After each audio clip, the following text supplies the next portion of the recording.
What's good, everybody? Welcome to another exciting episode of Full Circle.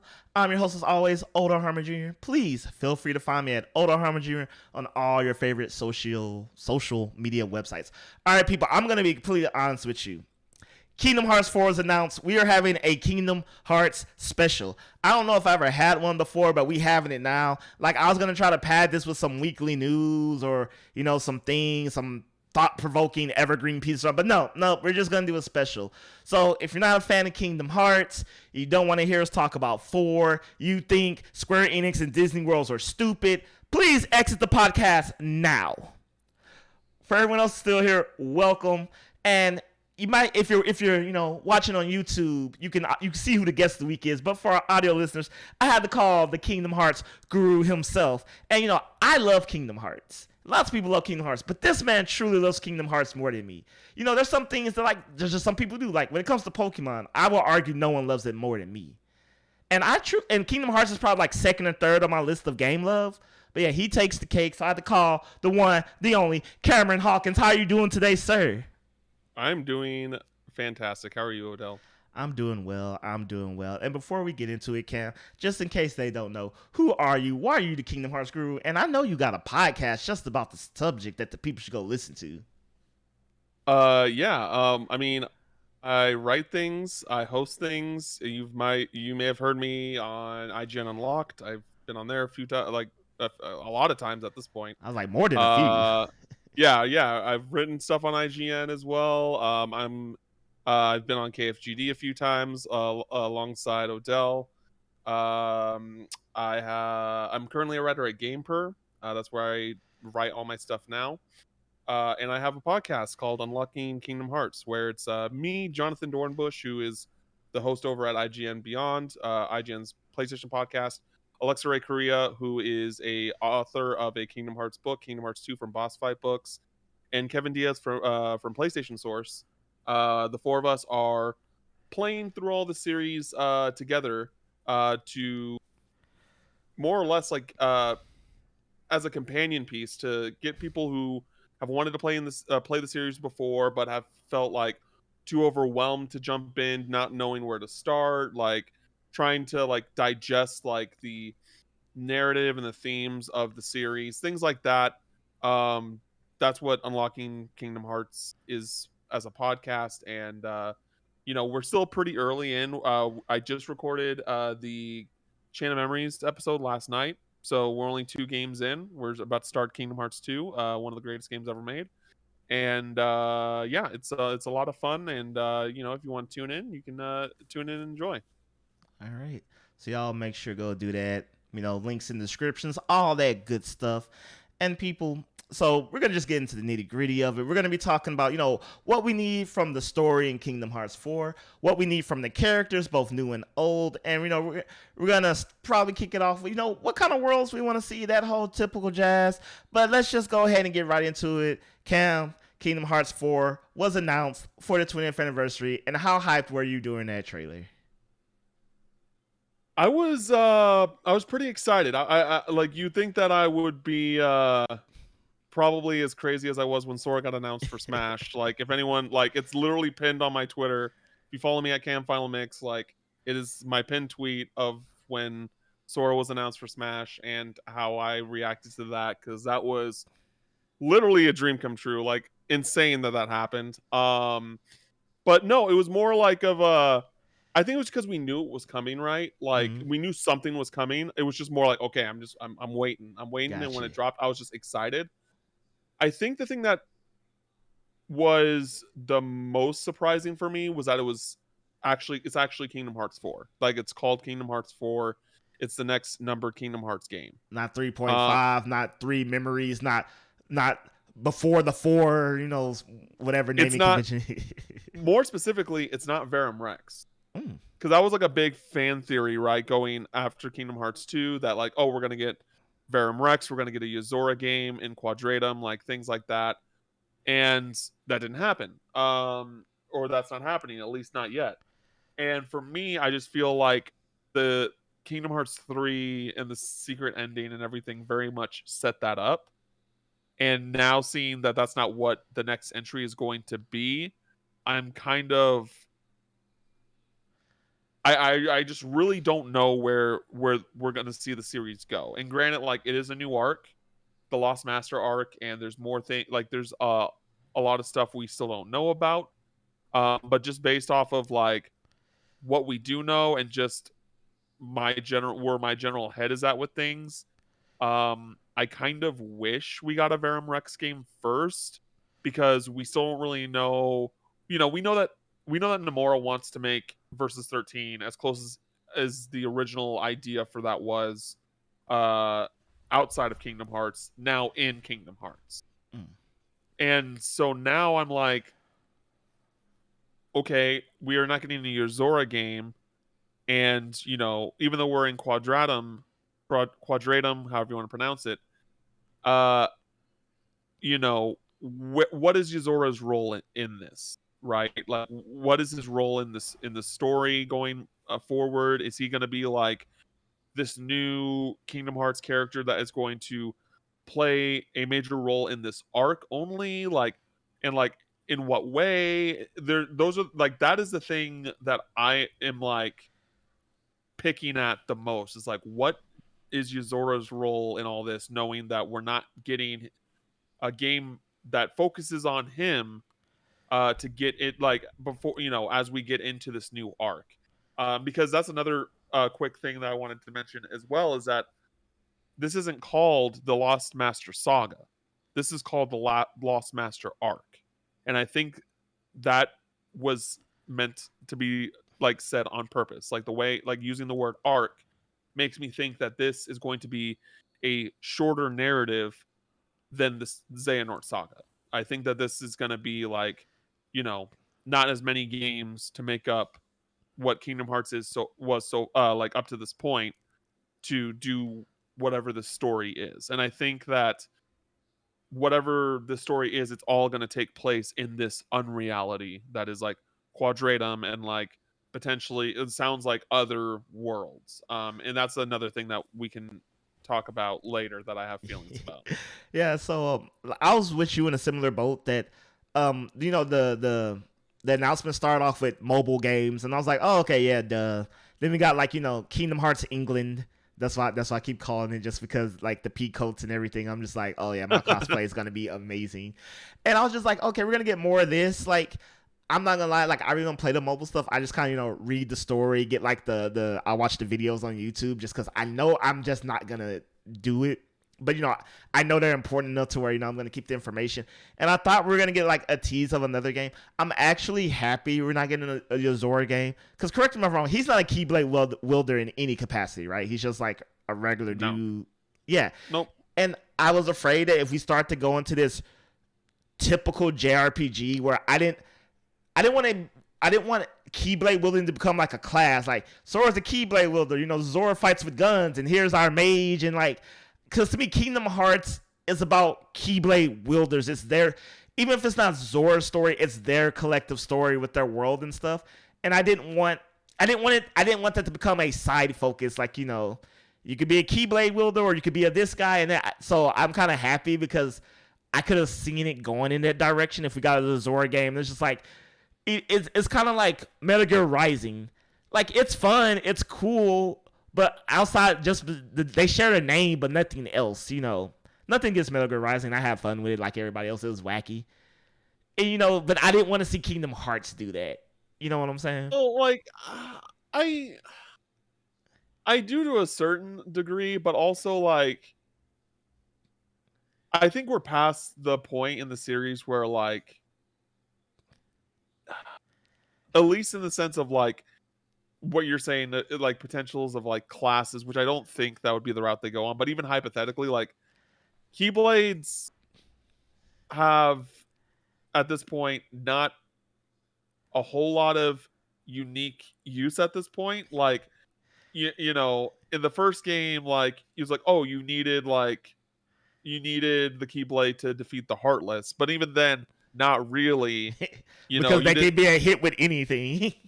Yeah, and it's like, it's really just like, oh, killing Heartless with the Keyblade releases their hearts, and if you use a different weapon, it doesn't. And that helps build Kingdom Hearts. Like, that's semantics. And I feel like Yozora could even so, like Yozora could end up getting a Keyblade. Who knows? You know what I Yeah. mean? And I think that like you introduce this character who like is seemingly going to have a big role in this story. Like in that secret ending with Kingdom Hearts 3, we saw 4 characters. We saw Yozora. Well, I mean 5 technically. We saw Luxford, or at least Luxford somebody. We got Yozora, Sora, Riku, and the Master of Masters. So those Luxford aside, probably those 4 characters I think are going to play the biggest roles in this next arc. And like just knowing that this next game is still going to be Sora again, and it's going to be Sora, Donald, and Goofy, and that's a whole other thing that I am very confused about and might be really upset about once we get to that part.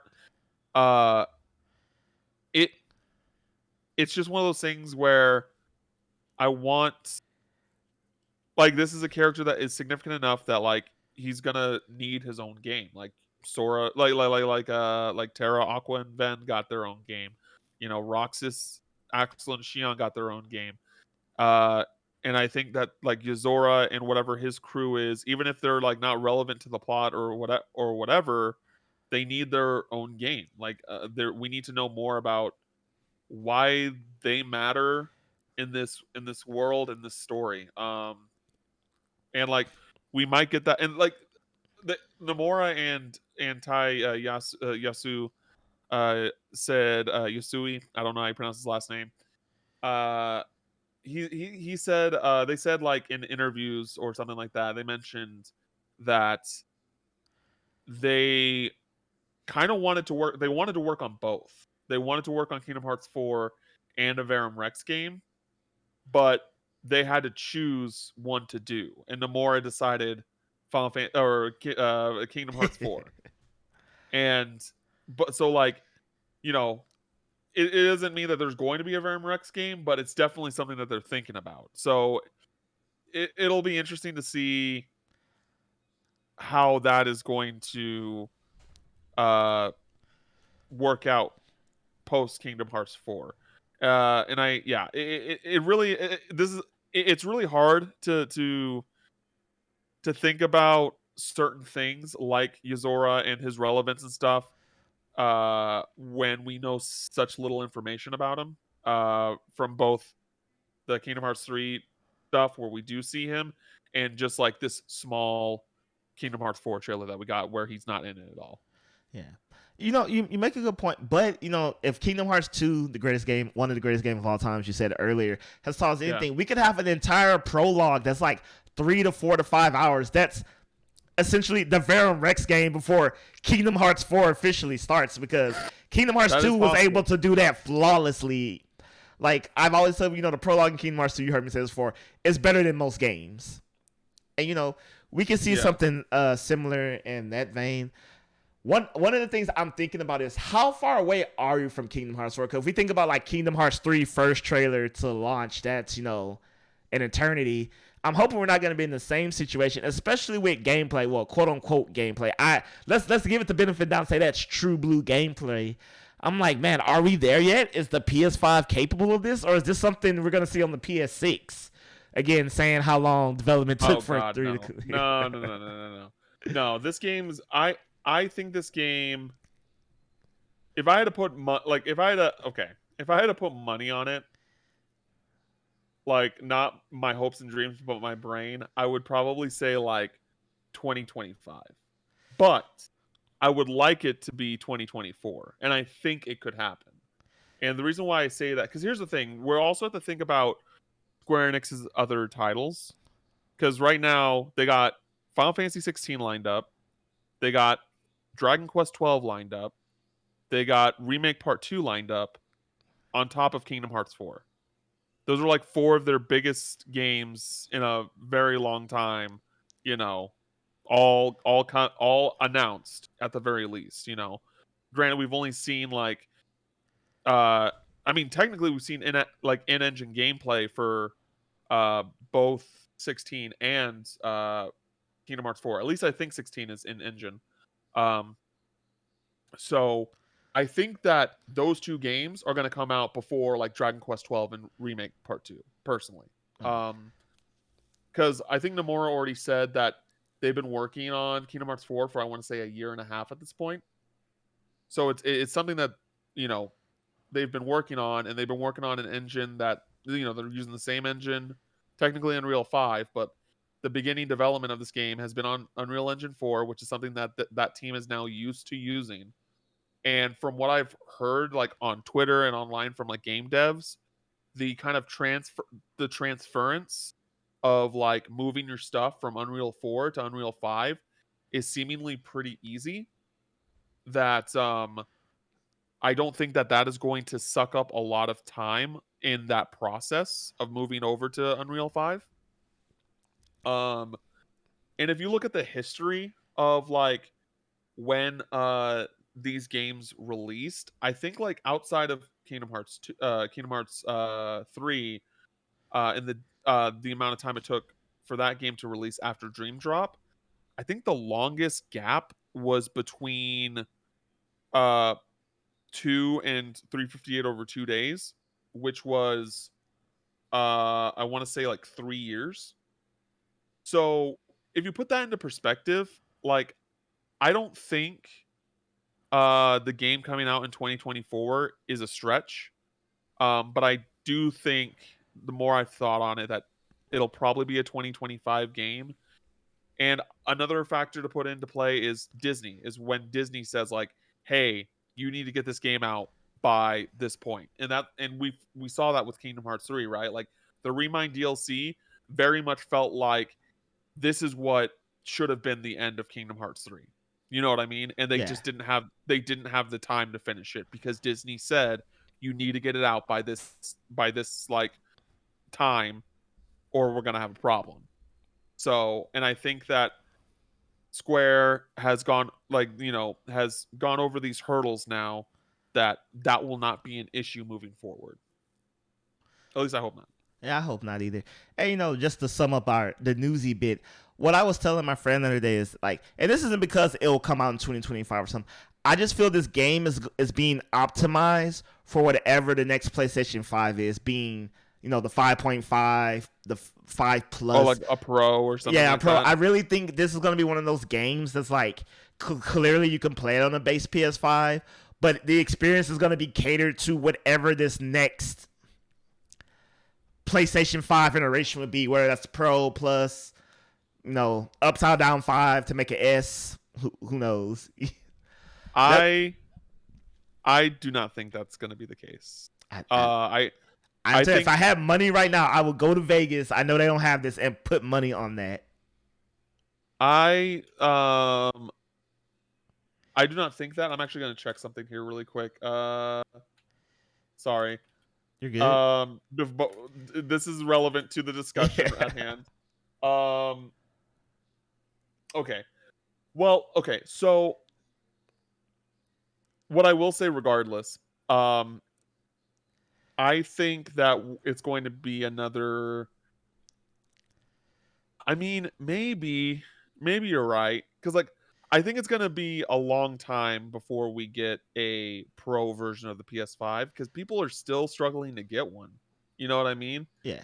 And part of that is the chips shortage that is always happening, but another part of that is just because like it's so many people want one. And so for me it's like I don't think we'll see a pro until like there we start seeing games that we know are like, oh, they need that like boost, you know what I mean? Like, and I think because I think that there's been a big enough jump in like hardware, the specs in hardware for both the PS5 and the Xbox Series X, that I just don't think that, like, I think there'll be one. I could see them doing like a patch like after release, but I think that hypothetically, like Kingdom Hearts 4 will come out before whatever like a PS5 Pro or a Xbox Series X Pro, type console came out. Yeah. This is just speculation, people. I have no basis for what I'm saying. This is just, how things go. What I could see Sony very much being like, you're right, like, people are trying to get it, it's still one, but I feel like as long as those units have moved, like whatever they made have moved, X amount percent for it to be profitable and whatnot, I could see them doing something like, hey, look, we're just gonna focus on making the Pro, and it's gonna be something like, hey, look, here's the Pro, and it's base price PS5, and just being like, screw it. Yeah. We're not gonna up the price. It's the base price. It's still the same price, and that way we're still moving. Because I mean, let's be real. You win on the front of it's the base price. So no, if you were trying to get one, you didn't lose anything. You don't feel like you're cheated. You know what I'm saying? If anything, you're rewarded for waiting, almost essentially. Yeah. And then people who got one, they're like, okay, I gotta pay what I already paid. It's not like, oh crap, I gotta buy a machine that's $100 more. So you get people who bought it, and let's be real. If we're gamers, we're talking about stuff we have. I would probably buy a PS5 Pro, despite maybe I'll get like a 200 trade in or something. Hey, that's what you do. Do a trade in. So now you're trading. You're selling your new stock and you're trading more of your old stock if you give good enough trade in. And then people are like, oh screw it, I'll get one of these trade in PS5s. People are so. From a business perspective, I feel like it wouldn't be too unrealistic. I definitely don't think it's unrealistic. I just don't. I think my main thing is just I don't know if the Pro will come out before Kingdom Hearts 4. Yeah, but the industry's been crazy, so who knows? But I guess moving forward, and what I'm about to say, Cam, feel free to correct me if I'm wrong, but I know in terms of Kingdom Hearts 3, specifically with the Disney worlds and stuff. I had heard stuff and just seen stuff online that one of the reasons why they were quote unquote bland or not as good as they had been, that Disney were stricter on what they could and could not do with the characters. Yeah. That's correct, that's right? True. Yeah. That's Yeah. And so before we even talk about worlds, I hope going forward that Disney just really does not do that again with them. Because I mean, Kingdom Hearts 1 and because I say the best thing about Kingdom Hearts 1 was seeing all the villains interact with each other, interact with the heart. Yeah, it was so good. And I'm like, especially since Disney owns Fox and they have the Marvel, universe and things, I feel like they've been a lot riskier than they would be in the past. So I'm like, to really clamp down on Kingdom Hearts still would just be like bullying, I feel like, because you own The Simpsons, you do all these things, you let cross, like, Kingdom Hearts is pretty wholesome with the property. I feel like they're true to the characters. They don't, put them in a bad light. And it's fun. It's fun. I don't want... If Sora has to just be a background character to what happened to things in the movie, then why even do it? So I just want to say everything I'm about to say about the worlds and stuff. This is with the assumption that Disney gives them free range. Of course they're going to be like, okay, you can't, have a character holding a gun or, something like that. I get that. But yeah. Oh, go. What were you going to say? No. Go ahead. Keep going. Yeah. So with that said, I really feel like we keep looking forward to like, okay, I want like Zootopia and I want like Princess and the Frog. I want Princess and the Frog because the Shadow Man with the Heartless just makes sense. Like that. Oh, that that'd just be cool. Yeah. That makes sense. But I really feel like they need to go into their older catalog and bring some of like, because Disney owns the world now.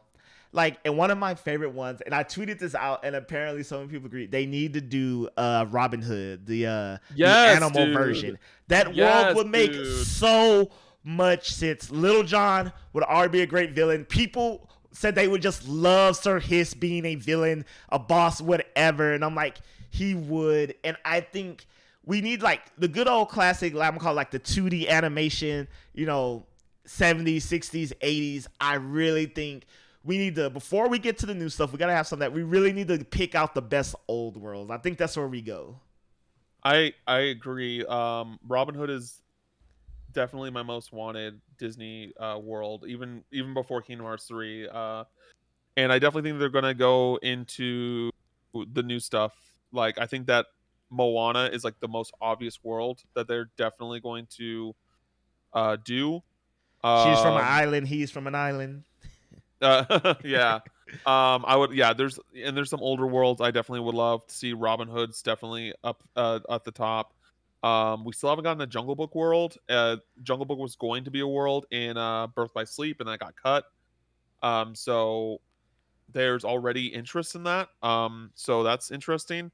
And so I think it was I think I was speaking with Alexa on the podcast last night, and she was mentioning that because this is an this is the like unreality type universe that Sora's gonna be in. She brought up the idea that like a lot of the worlds are going to be the live action versions of worlds that we've already gone to, That'd be wild. or just like of that have gotten that treatment, like the Jungle Book, John Favreau's The Jungle Book, and the Lion King, things like that. Which I don't know how I feel about that. I wouldn't. That's not particularly my what I'd be interested in, but but that is an interesting theory, to say the least. Um, we haven't gotten Emperor's New Groove, which is insane. Lilo and Stitch, like, come on, take us to Hawaii, like, give us that. I definitely want a Lilo and Stitch world. We've gotten Stitch, but I want Lilo and Stitch. Yeah. And those are the big ones. Those are the big ones of Disney's like catalog and Zootopia. I I know that a lot of people have problems with Zootopia because it's kind of like a pro police type movie, and I totally get that. But that is like I love that movie. I think that's I'm with you. I'm with you I on that. I 100% understand the social issues behind that movie, but I think it also teaches some other really powerful like lessons that don't have to do with police force. And that yeah, I really really really like that movie. So I would love a Zootopia world. Yeah, those are like the big ones. Uh Everything else, like, I'm kind of just, we'll see how it's executed. Because the thing that's interesting, you're talking about the Kingdom Hearts 3 worlds and how, most of them just, weren't it. And apparently, which is something I wasn't really aware about, or the exact details, is that like Pixar was kind of, which were the better worlds in Kingdom Hearts 3, I would say, right? The Toy Story 3, the Toy Story and the Monsters Inc. worlds, like Hmm. those were definitely the two strongest, if you ask me. And They apparently the definitely have reason the why, most depth. The rest of them are just like, here's an yeah, area to run around in, and you leave. yeah, and the reason why that is because apparently like Pixar was directly in collaboration with Square Enix from the get-go of those worlds, while the Disney animation ones were a little more like, weren't remotely as intimate. And it was just more like Nomura saying like, oh, I want to do this, and Disney being like, no, you can't do that. And like, but you have to put all of Let It Go in there. You got to do Oh that. And God. like, Oh, rolling th- my th- th- eyes. things like that I was just like, that I hope they do not do. And because the thing is like, Disney has been so good about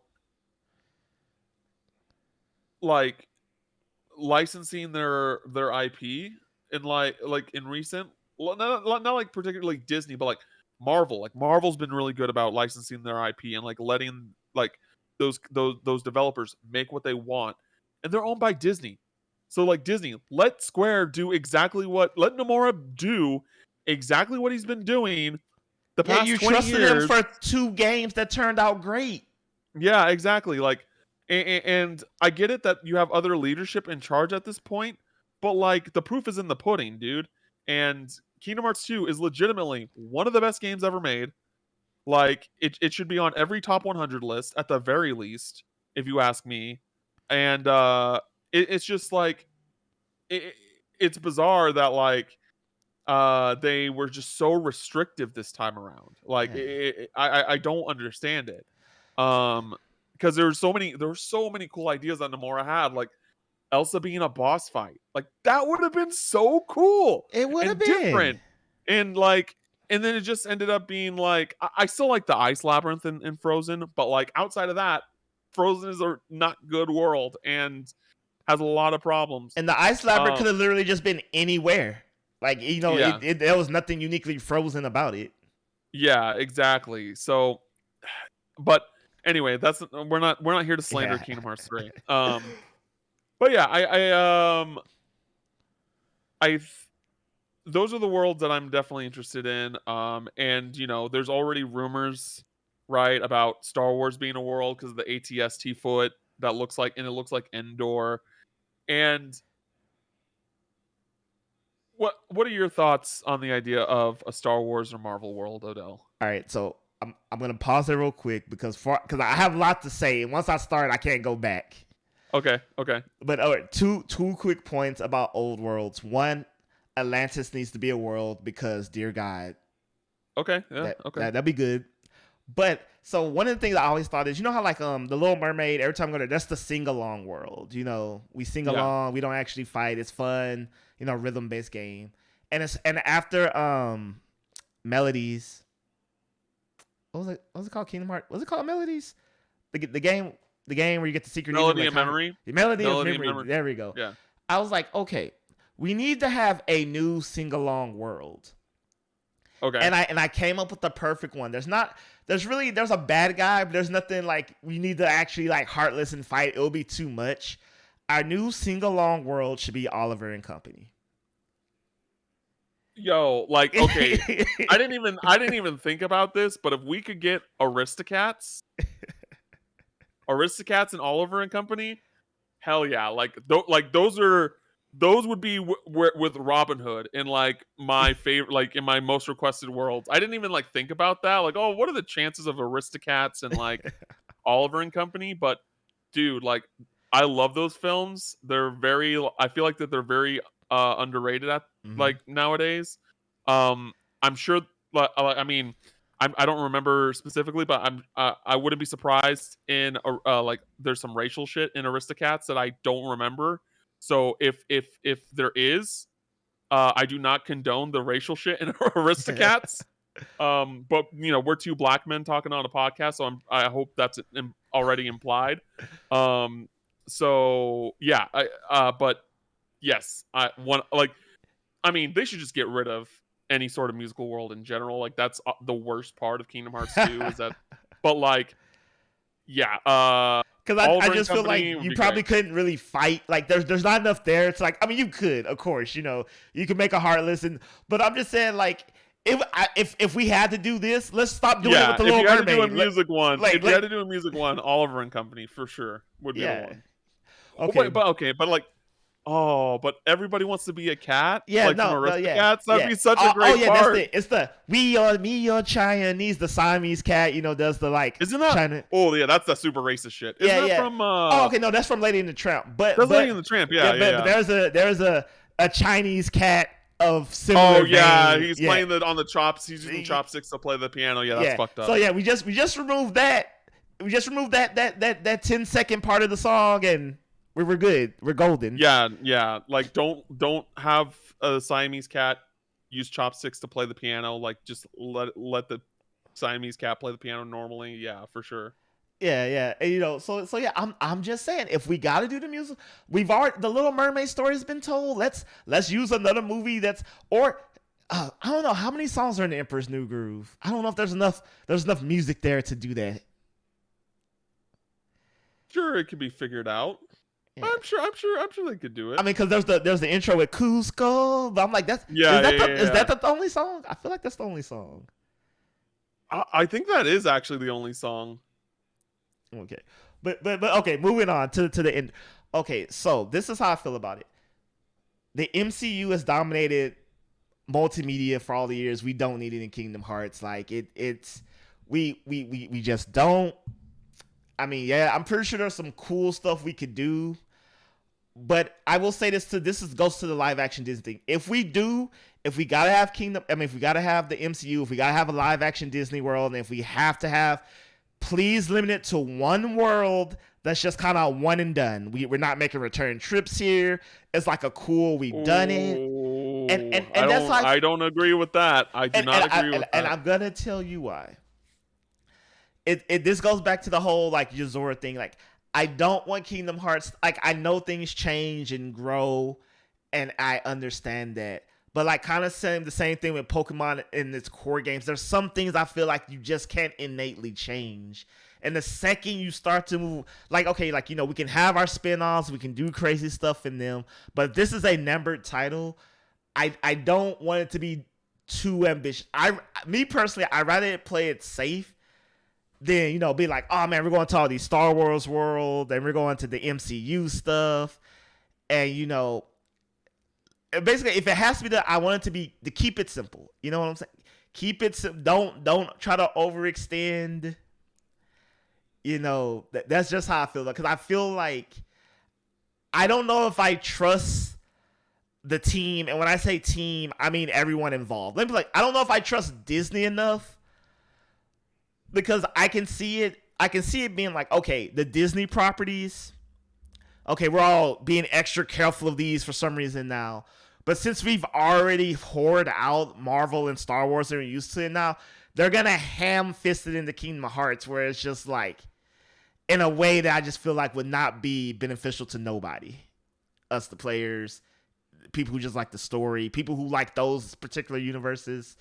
I just see it getting real messy real quick. So I just want to make sure. So I want to make sure I'm understanding this correctly. You don't want like multiple visits to the same world. Specifically those, because I feel like if more visits to like Star Wars world, more visits to MCU, I kind of feel like it needs to be one of those things like, cool, we did this, but the more they try to integrate those universes into the plot, the worse it will be. I mean, you beat the game and you gotta go post game stuff to, you know, 100% it, but like as far as the main plot is concerned, I don't know. I think that's kind of hard because I think that Kingdom Hearts 2, like, and granted, there are certain worlds that don't do this, and you technically don't need to go to each world twice to beat Kingdom Hearts 2. But I do think that like the kind of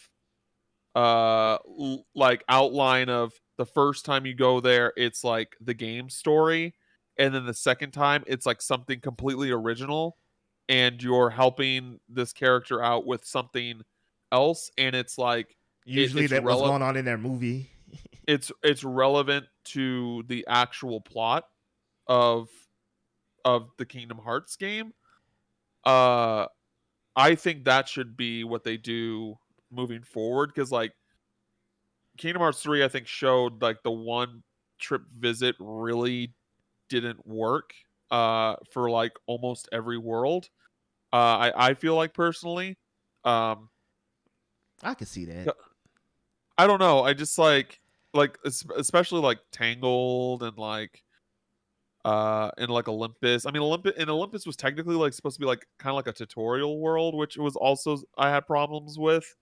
I think that Kingdom Hearts 2 just treated us so well that like I think that there's some instances where the one trip visit made sense, like Birth by Sleep, because you're doing that 3 times with different characters with that are like having different experiences in that world. That makes sense.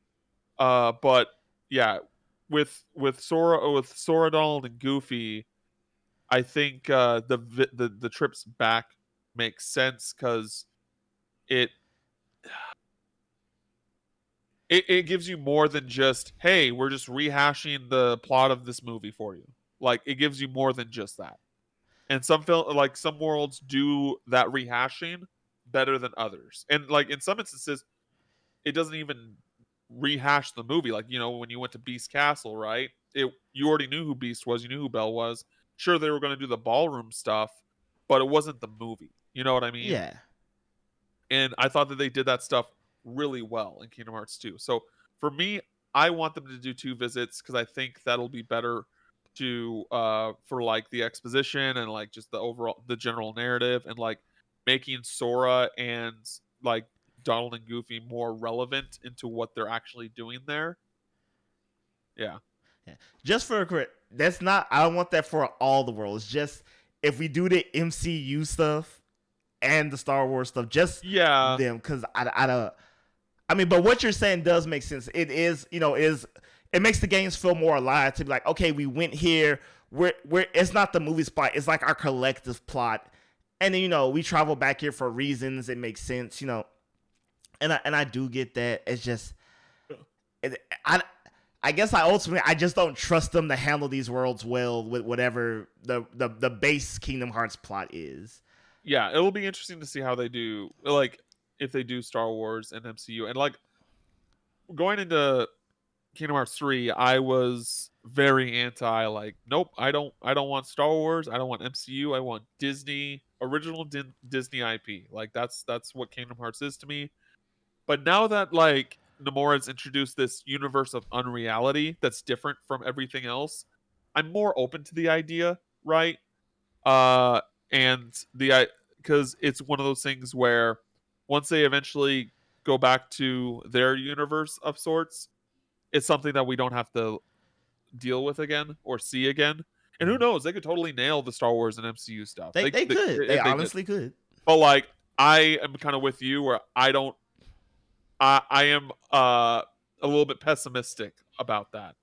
I try to be like positive about things, but that is something that I'm just like, I don't know how that would turn out. Yeah. Hey, I'm gonna say this, and I'm hoping they do this because I feel like it will make them more comfortable with giving Nomura free range to do what he wants. But I still don't understand why Disney, like World, the parks, merchandising, hasn't capitalized on Kingdom Hearts. Like, I'm not saying you need a Kingdom Hearts land at Disney World, but like Sora plushies, they're getting better about it. Like, I still don't understand that. This has nothing to do with Kingdom Hearts 4, but it's just like, I feel like there should, like, maybe timed events, maybe it's not all the time, but like, there's between these months, there's like, a Kingdom Hearts takeover.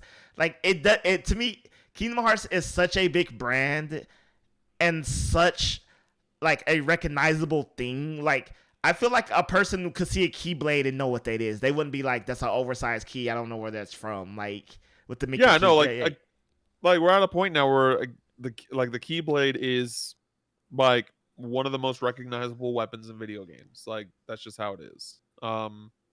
So I agree with you, and I think part of that is that Square Enix has a lot of the merchandising rights to Kingdom Hearts. I think that was like kind of a part of the deal of that IP and licensing that IP and all that jazz. But I think that Disney has gotten better about it. We've seen like more pins and stuff, and I agree. It definitely needs to be better. But there are like official Sora plushes and Donald and Goofy plushes now, like, which is really cool. I don't know if you can see him like right there, poking right there. Yeah, those are like the official Donald and Goofy plushes, which is really cool. And there's like a few Mickey ones. There's Chippendale now as well. Like, that's I think Disney and Square have started to like realize. I don't even know like if they're starting to realize how big the fan base is, but just in general, like how like that, how much people will throw money at them for Kingdom Hearts stuff. All I'm saying is, I mean, you got to get your own flight, but hell, I'll split the room and board with you and make sure we go on the list when the Kingdom Hearts Cafe opens in Japan. It's open right now. Oh, is it? Oh, well, damn. Yeah. Well, I don't think we're allowed back in yet, though. Yeah, we're not allowed in Japan yet, I don't think. And that's the thing, because that's where me and Celia, my wife is Celia. It's where me and my wife want to go for our honeymoon. We never gone on our honeymoon because because COVID, and that's where we wanted to go. I didn't realize it was. Oh well, I'm late to the party. Well, I learn something new every day. But yeah, so once Japan opens up, we're going. All right, so I'm gonna smoosh the last two topics together because we're already running long on time. We still got time, but just to get out, so I'm gonna talk about these two things at once, and it's what I want from the characters and what I want from the story going forward. Like, I mean, yes, we all know Kingdom Hearts story is convoluted, but there was a core story there that's hella interesting. I always tell people, and so I'm gonna say something you may find controversial, Cam, but I mean, you can let me know. But I say Sure. hold your applause until the end because I'm gonna tie that into what I need from the story as well. So like you said, we're in a new arc, a new saga, a new whatever, maybe trilogy. We're essentially in new territory, new story, and I feel like we don't need to bring everybody with us. Like I want to say leave Kari, but Really? Leave really, Kyrie? no, listen. I want to say leave Kyrie behind, but she still has not got her just desserts. And at this point, I really need her to because Kingdom Hearts 3 really did her dirty every which way. So, okay, Kyrie, but here's the thing. I love Organization 13, but since they're like tools that cannot die and random plot devices of them, I'm not counting Zigbar because Zigbar is on his whole. Wow, I don't even. That's a podcast on itself. His whole thing. Yeah, Lucio. Yeah, Lucio. Yeah, I could never remember his like actual master given name, but like Zigbar just Lucio. stands. Yeah, Lucio. We're not counting him. He's on the next level. But the organization traditional members, I guess we can throw Axel in there. But like, okay, their story in Kingdom Hearts 2 was so great, but I realized between Chain of Memories and Kingdom Hearts 2, they should be dead. I'm sorry. They should either be dead or just back to their real selves and living their best lives whole again. I don't need this rehash of organization members outside the exceptions coming in being like, nope, just be done with them. I don't need them. Let them be done. We're gonna have. I'm almost like I kind of want to say let Roxas, Vin, and Terra be done. They're reunited just because I really feel like we're getting to this point of like, okay, we've kind of concluded this. Xehanort's dead for all intents and purposes.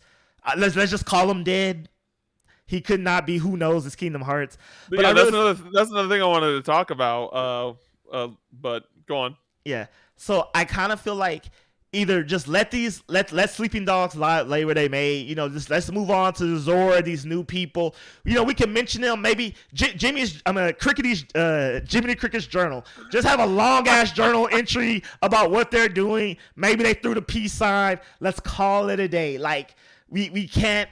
Because I was so upset in 3 that the organization was back in there. And I'm like, bro, why? It was a true organization. That was like the whole setup. And their whole replica, I'm not dead, time travel. I'm like, bro, no. Yeah, that was definitely an issue. That was definitely an issue. So I'm just kind of like, I just kind of want to be done with that. Like, we resolved a lot of things in 3, resolved in quotes. So I'm like, okay, we're going to have Sora, Donald, Goofy. We're going to have Kyrie. We're going to have Riku. We're going to have Roxas. I assume we're going to have Axel. We have enough recurring characters to where we don't need every character from 1 up until now to be here in the game. We just don't. And from the story perspective, I mean, I'm pretty sure we're going to learn some new stuff. And like you said, we need to learn about the new world and the anti-reality, whatever it's called.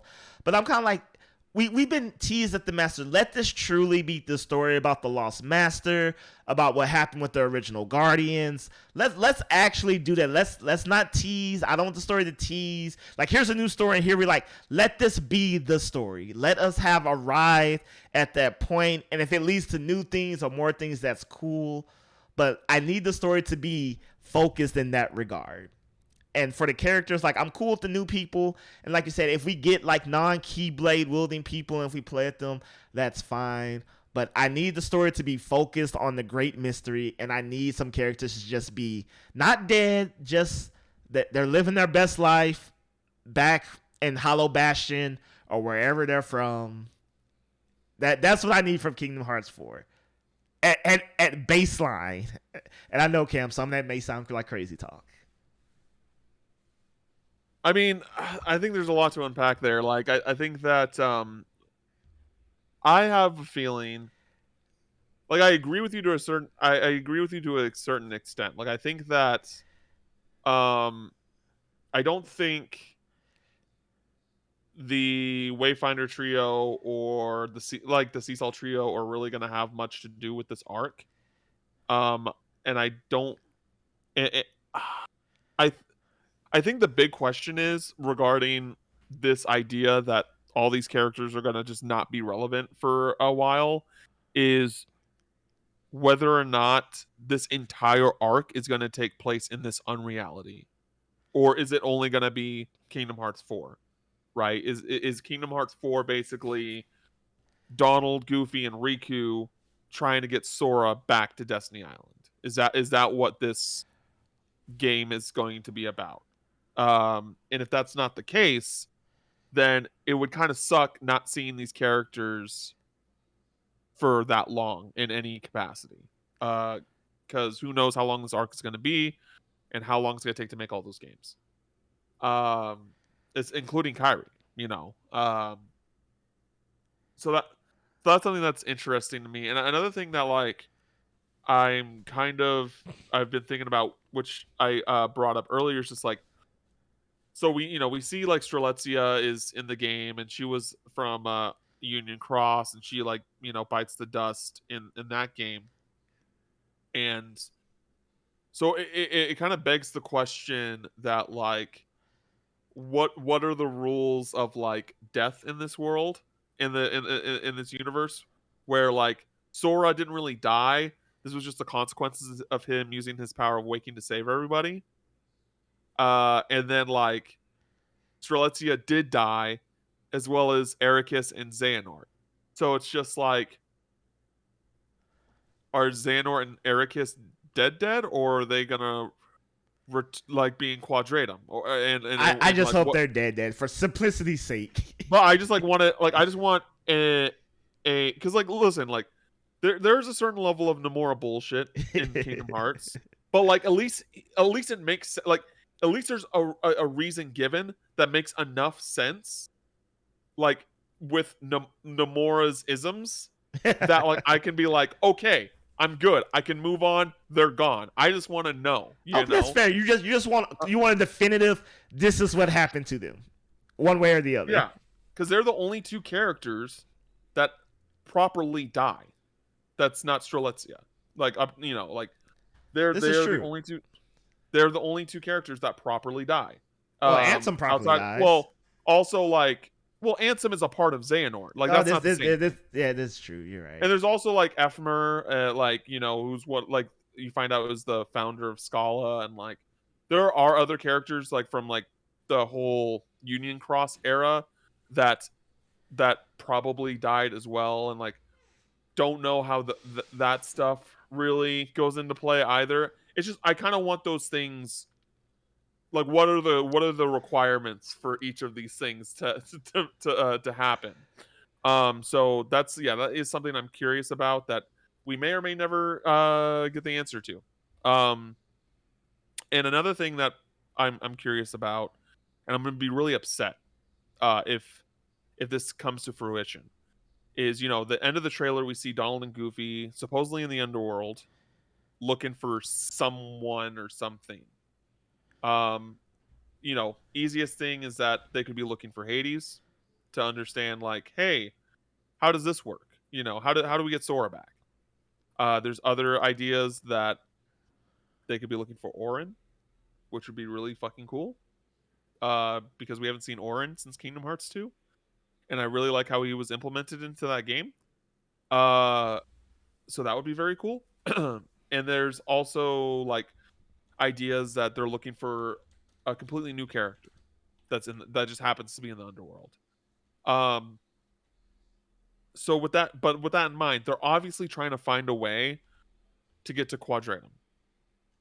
And the thing that's frustrating about that is that like they probably are going to succeed, because Sora, they're making worlds. Like they're going to be going to worlds. It's a numbered game, which means this is going to be a Sora, Donald, and Goofy adventure. But at the end of Melody of Memory, like they made it abundantly clear that Kairi couldn't go with Riku because she didn't have the power to do so. Because she needed the power of waking, which only Sora and Riku have. So if Donald and Goofy find some way to get to Quadratum, I'm gonna be pissed, because it's just another way to sideline Kairi during all this, and it's frustrating, Um, so yeah, that is something that has been like kind of on my mind for a while, like since I seen that trailer and like been thinking about it. I'm just like, I really hope they don't do Kyrie dirty again like that.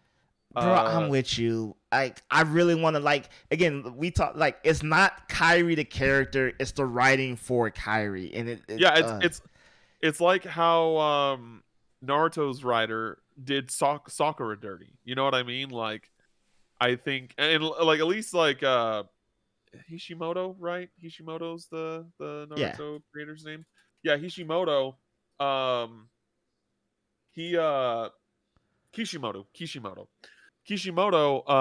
like admitted to it after like Naruto was done. He was like, "Yeah, I dropped the ball on Sakura," and it's just like Nomura needs to just be like, "Yeah, I dropped the ball on Kyrie," because at this point, like, what are we doing with Kyrie? You know what I mean? Like, even though, so like weirdly enough, even though Sora, Riku, and Kyrie are the first trio, they're the weakest trio of the three when it comes to character development and like, well, I don't want to say character development because that's I think that's a little bit too far, but like in the sense of like all the other members had like have a like of the other two trios had very fundamental things about each of them, while Kyrie is just like the only like odd one out Just a of plot device.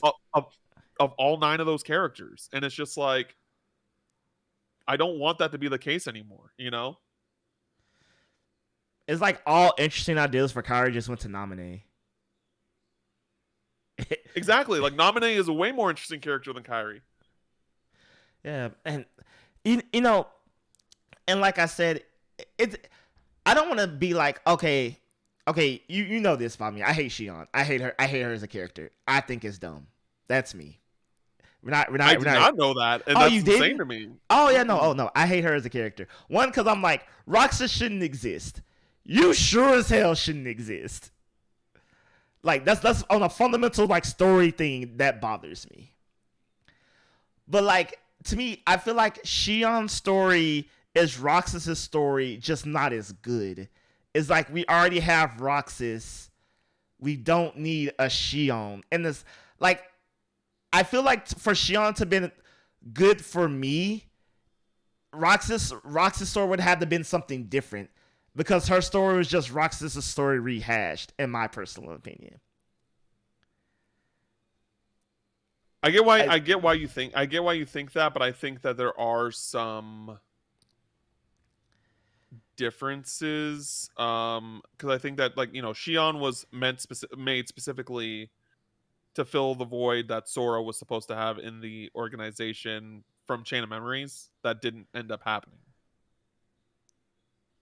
Yeah, and okay, I don't want to go on this tangent, but I will just say this: one thing that this is storytelling, not unique to Kingdom Hearts. I hate when sacrifices ultimately don't matter. And Shion's greatest thing to the Kingdom Hearts story was her sacrifice. And I feel like once you go, well, she did it, but ultimately she didn't really do nothing. It makes everything that makes Shion's story compelling no longer compelling.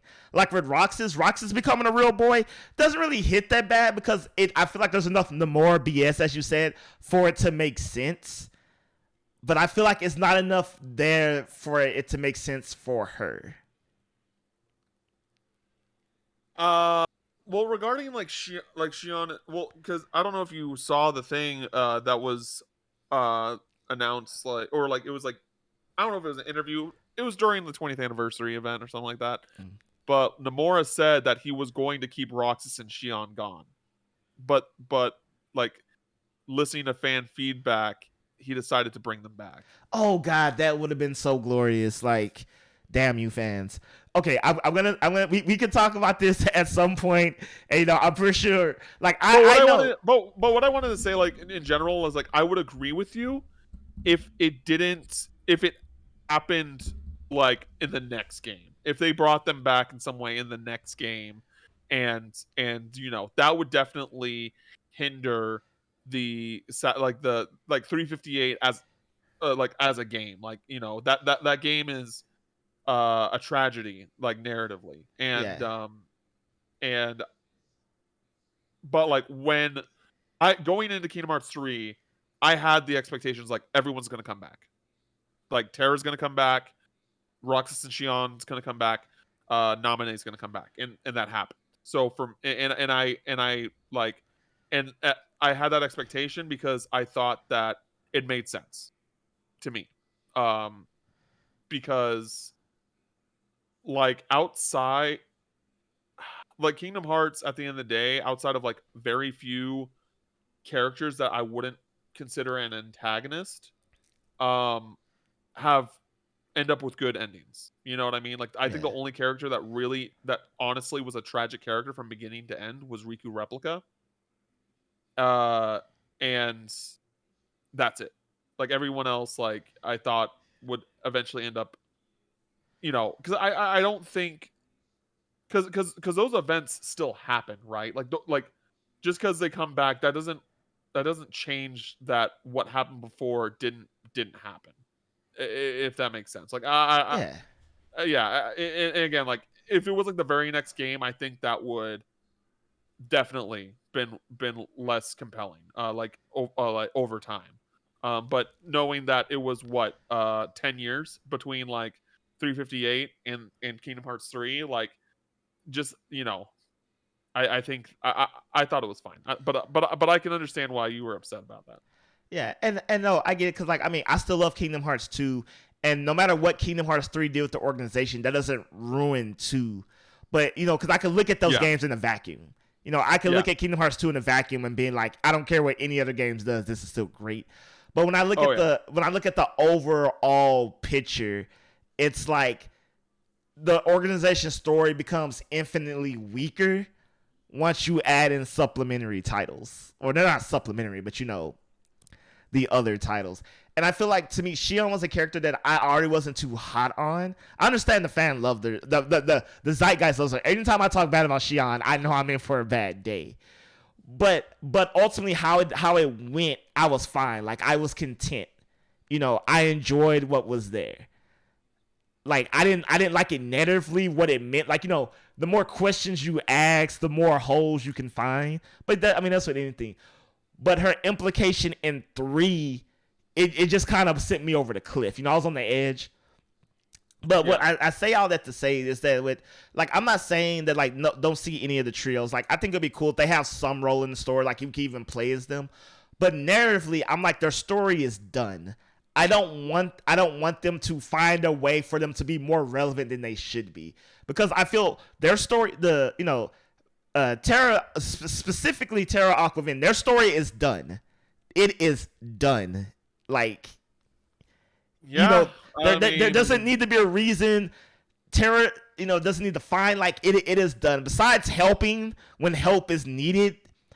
And that's why when I say I don't want them to return, because I feel like if Roxas needs to go on a journey to find Naminé, actually, I'll kind of be okay with that. I'll let that one slide. But you see what I'm saying? I kind of want stories that are done, let them be done so we can grow and do other things. Yeah, that's fair.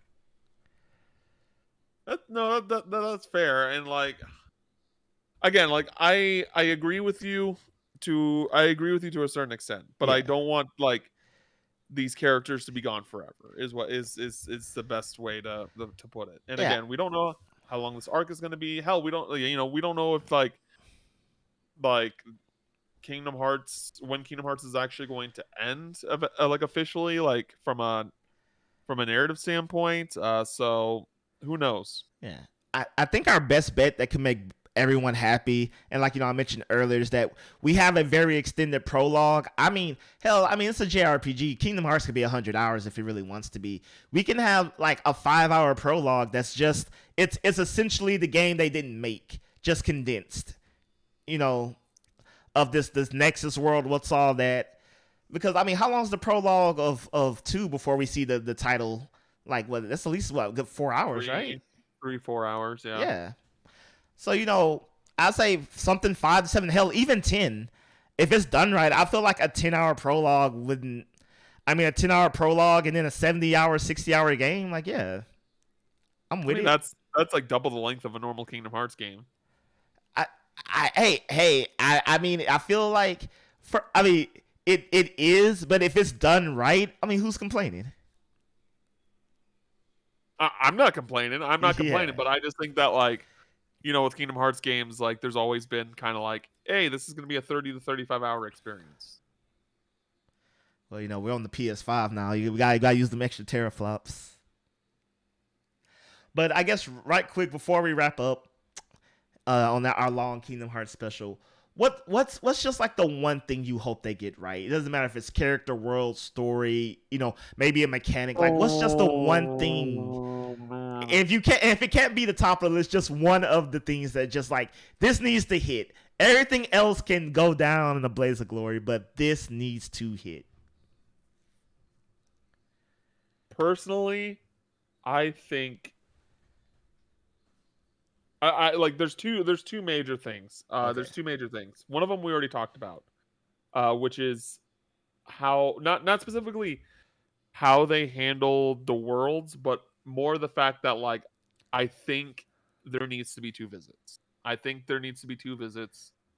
Um because like yeah, just the way that it was handled in 3 and it just I don't know. It, like 2 was just like a perfect blueprint if you ask me, and I think that if they just follow that blueprint with 4, they'll find a lot of success. But another thing, like the main thing is like I want the combat to feel tight again, because like in Kingdom Hearts 3 it's so floaty, and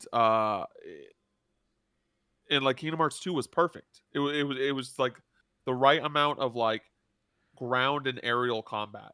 And in Kingdom Hearts 3 they just made everything way too floaty, way too much aerial combat, in my opinion, and like the abilities weren't as cool as Kingdom Hearts 2 personally, that like it just didn't it uh, it wasn't like just generally as fun to play. Like we didn't have like the Keyblade transformations were cool, as well as the like the attraction stuff. Attractions. Yeah. But like it got those stuff, like all of that got old pretty quickly compared to the forms and like the different limits that you did with like Donald and Goofy and like your other characters. Those were actually No, fun, and just seeing how no, they were yeah, gonna use the environment and the each unique yeah, Disney World stuff to play off of. yeah. Those were like so much more. Oh, and reaction commands. Oh my god!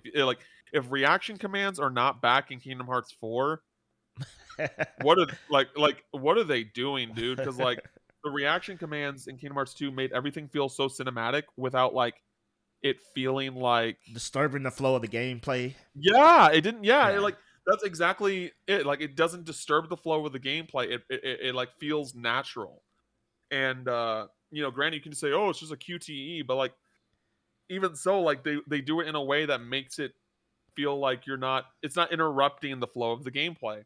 So like so yeah, like reaction, and I think they're going to, because they brought it back in Remind. So I think that was very much uh a response to player feedback that like, hey, reaction commands are really cool. Why did you get rid of them? And when they were in Remind, they were so fucking cool. I was like, man, we could have got a whole nother game of this, and we didn't. So it's one of those things. Like again, Kingdom Hearts 2 is the perfect blueprint for every game moving forward. And like, yeah, you can make some changes, and you can make some like differences, and like it would be nice if like we keep seeing like the same icon when you get a map or you get a specific item. Like I wish that they would change that up a bit, and make it feel something new and fresh, especially with it being a new arc. Because like in those ways, Kingdom Hearts 3 just kind of felt like a upgraded version visually of Kingdom Hearts 2, but like with this, it like when you play Kingdom Hearts 1 and then you play Kingdom Hearts 2, it feels new. You know what I mean? Yeah. And when you play Kingdom Hearts, you go from Kingdom Hearts 2 to Kingdom Hearts 3, yeah, visually it's different because they're using a new engine and they use a different art style. but the rest of the game feels the same. And I want Kingdom Hearts 4 to feel new. Like that it feels like this is Kingdom Hearts 4, not like Kingdom Hearts 2 a third time. You know what I mean? Yeah. When it comes to those elements. So, yeah. Yeah. You know, you went way more in depth. I'm glad than my point because I can keep it simple now. But I was gonna say I really need an overhaul of the combat for Kingdom Hearts 4, and maybe not like a complete overhaul, but I think of something like Final Fantasy 7 Remake. No, I don't want that exact combat style, but I want something that feels weighted. I wanted something that doesn't feel like. I want it to feel less button smashy and way more intentional. You know. Yeah. I don't think Kingdom Hearts should ever play as slow as Final Fantasy VII Remake's combat. Like slow as I'm using slow as relative because I don't think it's slow, but you know, relative to what you do in Kingdom Hearts. So clearly something more fast paced than that. But I want something more weighted and grounded. Like I intentionally attacked this Heartless to my left, not because I smashed X and that's just the guy he dove at. You know, I want combat to feel purposeful. Because like you said, I don't want to say 2 is perfect, but, you know, it's probably some of the best we got. And I want to, you know, evolve on that. Like, I want to, you know, if the battles are slower by Kingdom Hearts standards, of course. But, you know, you could be way more intentional, way more methodical, you know, because, you know, but, you know, with graphical prowess also comes computing power. So, you know, you can do things, your comrades can do things, you know, it's all the real, you know, I don't want to get away from the real-time battles, but I feel like we're at a point now where, like, if we're taking our time and stuff, because, you know, let's say if we fell on the Disney front because Disney's, you know, being Disney for whatever reason, we fell on this because we have to do this, but if that combat's just that tight, then I feel like, you know, we'll be in a good place no matter where we land. But, you know, I mean, we'll see. Yeah. But Cam, thank you for joining me this week, man. Real quick, where can the people find you, keep up with you, see all your work, all that good stuff? Yeah, you can follow me on Twitter at CamFinalMix. And Unlocking Kingdom Hearts podcast is on all your streaming services. So how about it? Yeah, man. And as always, I'm Odo Harmon Jr. You can find me at Odo Harmon Jr. on all your favorite social media sites. You can follow, you know, the podcast at Full Circle Podcast, anywhere you listen to podcasts, like where you listen to it now, and of course on YouTube. And you can follow the show at FC Podcast 23 on Twitter and Instagram. You know, as always, thank you for joining us for this Kingdom Hearts Spectacular. And as always, have a great week and be blessed. Peace.